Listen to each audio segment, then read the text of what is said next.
আসসালামু আলাইকুম ভিউয়ার্স, কেমন আছো? দেশ এবং দেশের বাইরে যে যে প্রান্ত থেকে আমার ভিডিও দেখছো, আশা করি আল্লাহর রহমতে সবাই ভালো আছো, সুস্থ আছো। আলহামদুলিল্লাহ, আমি আমার পরিবারকে নিয়ে ভালো আছি। আপনাদের মাঝে আবারও একটি নতুন ব্লগ ভিডিও নিয়ে হাজির হলাম। ইনশাল্লাহ ভাল লাগবে, আর ভাল লাগলে লাইক দিয়ে ভিডিওটি ফুল ওয়াচ করার চেষ্টা করবেন প্লিজ। আর যারা আমার চ্যানেলে আজকে নতুন, তারা লাইক দিয়ে ভিডিওটি দেখার চেষ্টা করবেন। ভিডিওর কোথাও কোনো অংশ যদি একটু ভালো লেগে যায় তো সাবস্ক্রাইব করে আমার পাশেই থেকে যেতে পারো। আর যারা এই কাজ অলরেডি করে দিয়েছো তাদেরকে অসংখ্য অসংখ্য ধন্যবাদ। আর যারা আমার পরিবারের নতুন সদস্য হতে চাও তো হতে পারো, ঠিক একদিনের পরে তার পরিবারে গিয়ে সদস্য হয়ে যাবো। তো একদিন তো ওয়েট করতেই হবে বন্ধুরা। তো এই যে দেখেন, এখন চুলায় রান্না করতে বসিয়েছি, তো ভালো আছে। আর একটু পরেই ভেঙে যাবে, মানে এটা যে খড়ি লাগিয়েছি, খড়িটা উপর হয়ে যাবে আর উপর হয়ে ভেঙে যাবে। এই যে ভেঙে গেছে, কি আর করা, কারণ রান্না তো করতেই হবে। তো এরকম জোর তোর দিয়ে রান্না করছি, কিন্তু এখন মানে কড়াইটা নামালেই পড়ে যাবে ওইটা, যেহেতু ভাঙা আছে। তো পড়ে গেলে তো গরম আর উঠানো যাবে না, তো ওইভাবেই রান্না করে নিয়েছি। করব, তারপরে উনুনটাকে ঠিক করব, কারণ না করা উপায়ও নাই। কারণ দেখা গেছে যে এখন মাটির চুলায় রান্না করতে করতে হ্যাবিট লেগে গেছে, তো গ্যাসে আর ভালো লাগে না। ওই যে তাড়াহুড়ার জন্য গ্যাসে রান্না করতে হয়, যে গ্যাসে বসিয়ে দিলে অন্য কাজও হয়। তাই জন্য মাটির চুলাও যার হ্যাবিট লেগে গেছে, তো মাটির চুলাও রান্না বসিয়ে মানে অন্যান্য কাজ করতে পারে, কিন্তু আমি পারি না। তাও একটু একটু পারি। এখন দেখা যায় যে রান্না করছি, 2-4টা বাসন থাকলো, তো ওদিক গিয়ে মেঝে চলে আসি, ঘর মুছা টুছা এইগুলো করে নিই। মানে টুকটাক পারি, অত বেশি পারি না। চেষ্টা করলে মানুষ সবই কিছু পারে, তাই না বলো? তো এই যে ভালো করে মশলা কষিয়ে নিব। আর কাচকি মাছ আছে, কাচকি মাছ বাছতে অনেকক্ষণ অনেক দেরি লেগেছে, কিন্তু খেতে তো বেশ মজা হবে আমি ভাবতেই পারিনি, কারণ কাচকি মাছ কোনো দিন নিয়ে আসিনি আমি। ওই উঠে বাছার ভয়ে আমি কোনো দিন কিনি নাই।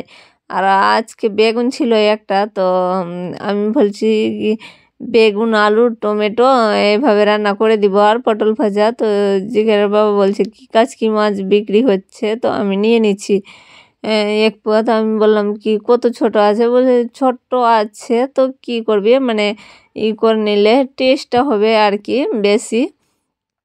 কারণ আলু বেগুন টমেটো থেকে মাছ দিলে তো বেশি টেস্টি হবে, তাই না বলো? তো নিয়ে আসলো, তো কিছু আর করার ছিল না।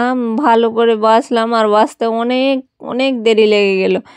তারপর বেছে রান্না করেছিলাম, তো সত্যি অনেক টেস্টি হয়েছিল। মানে অনেক আপুরা দেখি কাচকি মাছ রান্না করে, তো ওরা বলে কি টেস্টি হয়, তো সত্যি আপুরা বলে কি টেস্টি হয়েছিল, তো সত্যি টেস্টি হয়েছিল। এত বেশি টেস্টি হবে আমি ভাবতেই পারিনি, কারণ অনেক টেস্টি হয়েছিল। তো এই যে মানে উনুনটাকে ঠিক করে নিই, গরম গরম আছে, তো এখনই ঠিক করলে কি না কি হয়, মানে শুকিয়ে যাবে, যেহেতু চুলার মধ্যে আগুন আছে, তো শুকিয়ে যাবে। তাই জন্য ভাবছি না আগে আর ভাঙা উনুন দরজার সামনে রাখতে, আর কালো উনুন দেখতেই খারাপ লাগে, তাই জন্য ভাবলাম না আবার ঠিক করে দিলে ভালো লাগবে দেখতে। কারণ চোখের সামনে খারাপ কিছু দেখতে গেলে খারাপই লাগে, তাই না?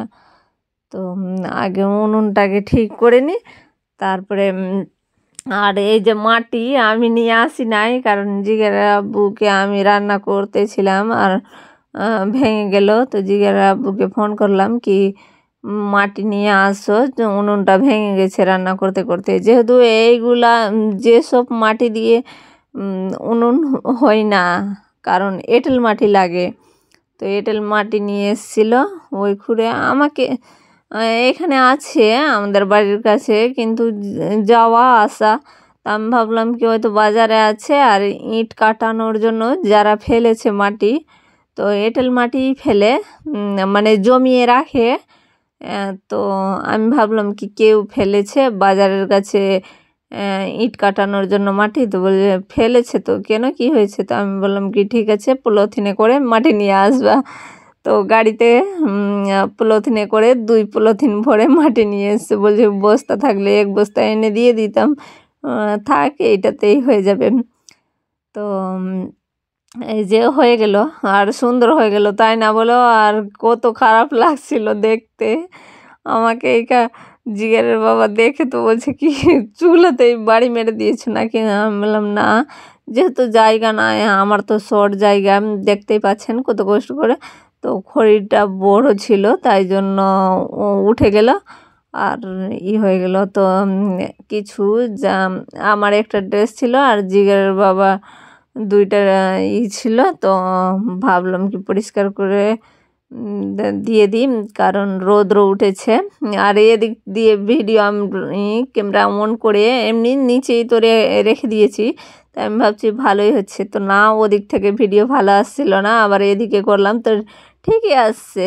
নিচে মানে মোবাইল রেখে কত সুন্দর ভিডিও আসবে, তাই না বলো? তো আমি ভাবলাম না সব কিছু তো প্রত্যেক দিন ঘর মুছা এগুলা শেয়ার করি, তো আজকে না হয়ে এইগুলাই শেয়ার করি। প্রত্যেক দিন একটা জিনিস দেখতে দেখতে আমার পুরা বোরিংও হয়ে যাচ্ছে, কিন্তু কিছু করারও নাই আমার, কারণ আমি কিছু করতেও পারছি না। কি করে অন্যান্য যেগুলা কষ্টের ভিডিও, তো ভিডিও করতে অনেক বেশি দেরি হয়ে যায়, তাই জন্য আমি ভিডিও ওইগুলা দিতে পারি না। যেগুলা সহজ আমার মনে হচ্ছে ওইগুলা ভিডিও করে মানে দেই, তাও আমার আপুরা বলে ভালো হয়েছে। এটাই শুনে আমাকে অনেক ভালো লাগে, কমেন্টগুলো পড়ে মনে শান্তি আসে আর কি। তো আমি মানে সবাই জানে আমার পুরাতন আপুরা যে আমি কল টিপে টিপে মানে কাজ করতে হয়, কারণ কোনো আমার ট্যাঙ্কির ব্যবস্থা নাই।